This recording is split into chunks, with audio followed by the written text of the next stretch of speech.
ఫండ్కి. Main ఇది అందరూ మాట్లాడుతున్నట్టు ఇది బుడమేరు పరివాహక మనకి దీనివల్ల ఇంత విపత్తు సంభవించింది, విజయవాడకి శాపంగా మార్చినాయి అని. నిన్న అంటే ఒకటి ఈజీగా ఏ ప్రభుత్వాన్ని తిట్టేయడం చాలా తేలిక.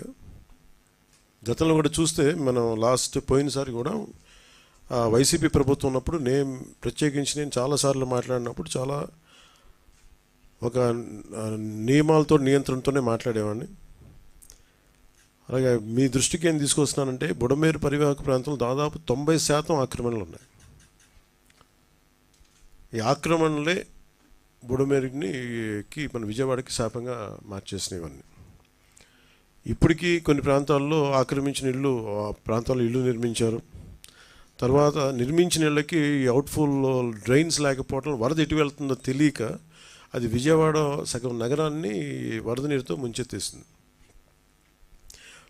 ప్రతిసారి ఇప్పుడు మీరు హైదరాబాద్లో చూసినా కానీ వీళ్ళు వాళ్ళ హైడ్రా అని చెప్పి వాళ్ళు స్టార్ట్ చేసి డెమాలిషన్ డ్రైవ్ కొన్ని వందల చెరువులు ఉన్న ప్రాంతాన్ని, లోతట్టు ప్రాంతాలని, ఫుల్ ట్యాంక్ లెవెల్ ప్రాంతాలని ఒక 20 yearsగా 30 yearsగా ఏం లేదు, వరద లేదు, నీళ్లు లేవు అని చెప్పి ఇల్లు కట్టేయడం జరిగింది అక్కడ కూడా. అలాగే ఏ మూల భారతదేశంలో ఏ రాష్ట్రంలో అయినా సరే, అలాగే ప్రత్యేక తెలంగాణ కావచ్చు, అలాగే మనకు సంబంధించి ఆంధ్రప్రదేశ్ కావచ్చు, ఇది ఈ నదీ పరివాహక ప్రాంతాలు ఇక్కడి నుంచి సహజ స్థితిలో అది ఆ వాగులు వంకల నుంచి వెళ్ళి సముద్రంకి వెళ్ళే దిశలో ఆ దారి మధ్యలో ఇల్లు కట్టేయడం, లేదంటే లేఅవుట్లు వేసేయడం, ఇవన్నీ వైలేషన్ ఒకళ్ళు చేయలేదు. కొన్ని దశాబ్దాలుగా కొంచెం ఇంక్రిమెంటల్గా చేసుకుంటూ వచ్చి అది చేసుకుంటూ వచ్చారు.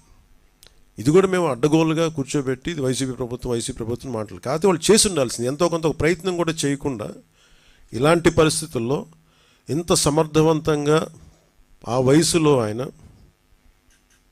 బుల్డోజర్లు ఎక్కి అసలు చేరలేని ప్రదేశాల్లో, వెళ్ళలేని ప్రదేశాల్లో కూడా ఆయన బుల్డోజర్ ఎక్కి, ఆయన పొక్లైనర్లు ఎక్కి, ట్రాక్టర్లు ఎక్కి గౌరవ ముఖ్యమంత్రి గారు అది అప్రిషియేట్ చేయాల్సింది పోయి నన్ను విమర్శించడం ఇది సరైన పద్ధతి కాదు, మార్చుకోవాలి వైసీపీ నాయకులు.